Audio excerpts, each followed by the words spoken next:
All right, let's dive in. Today, we need to talk about a pretty scary truth. The money you've worked your entire life for, it might not actually be yours to give away. We're going to pull back the curtain on the hidden legal traps in our financial system that are just dangerously out of step with how families actually live today. I mean, that's a shocking question, right? You work hard, you save up, you build a life with someone you love. You just assume that the money you've earned is protected, that it's all going to go to the people you care about. What if the law, and it's often a very outdated wisdom, has totally different plans? So where is this huge disconnect coming from? Well, it's pretty simple, really. Society has sprinted ahead, but our financial and legal rules are kind of stuck in the Stone Age. The whole system was built for a world of, one working dad, one stay-at-home mum, all in a traditional marriage. But our reality today, it's so much richer, so much more diverse. We have working women, LGBTQ plus marriages, common law relationships, and tons of other family structures. The rules just haven't caught up.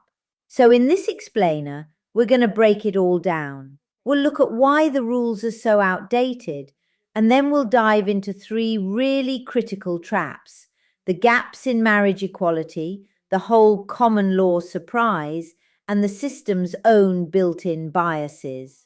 And most importantly, we'll wrap up with the essential financial armor you absolutely need to protect yourself. Okay, let's start with trap number one.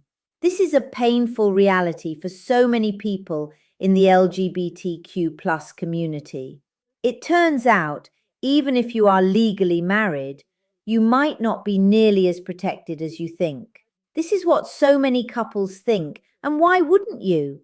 You've gone through the whole process, you have the certificate, you believe you have all the legal protections that are supposed to come with it. But, and this is a big but, that confidence can be dangerously misplaced, and this is where the cracks in the system really start to show. Let's take a real-world example from Hong Kong. You have a legally married LGBTQ plus couple. One partner passes away totally unexpectedly without a will. Well, in that case, the law can just default to these old traditional inheritance rules, and that can mean the deceased biological family suddenly has a legal claim to everything, potentially leaving the surviving spouse with absolutely nothing.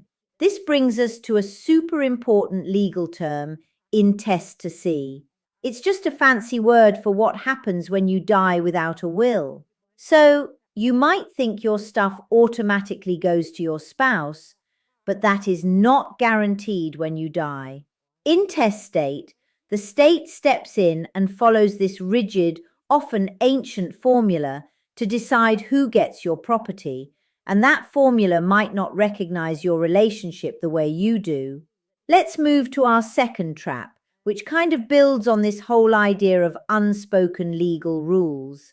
This one affects a huge number of couples who live together but aren't formally married. We're calling it the common law surprise. Now, here's a perfect example of how rules you don't even know exist can totally change your life in certain parts of Canada. For instance, you could be living with your partner for just 6 months and boom, surprise. The law might consider you to be in a common law marriage, whether you ever wanted that or not. Whether. So here's the kicker. What you thought might be a simple breakup could suddenly spiral into this complex, messy legal separation with claims on your assets, your property, your savings, the whole shebang. It can get just as complicated and financially draining as a formal divorce, all because of a legal status you never even knew you had. And that brings us to our third and final trap, which honestly is a lot bigger. It's more systemic. It's the fact that the financial industry itself has a built-in bias. Just think about it. The entire modern financial system, we're talking banking, investing, loans, all of it was created at a time when men were the primary and often the only breadwinners.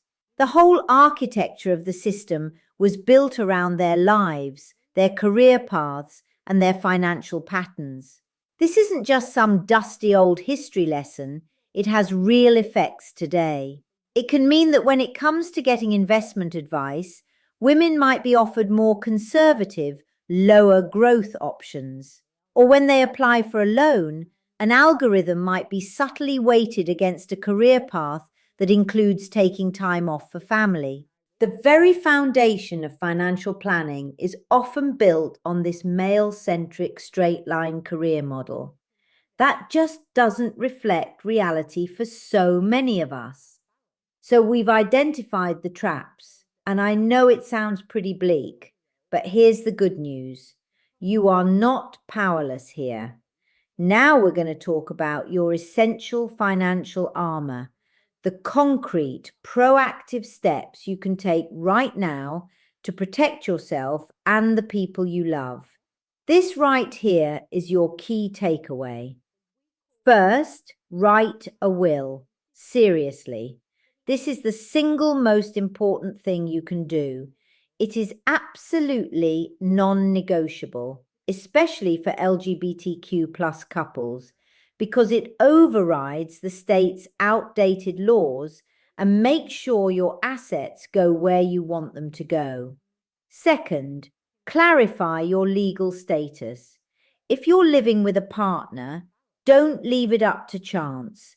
Get a cohabitation agreement or some other document to define the terms of your relationship and avoid those common law surprises.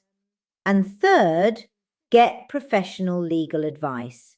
Laws are incredibly specific to where you live. Don't assume anything. Talk to a lawyer who really understands your local rules. So the whole point of this explainer is that you have to be proactive.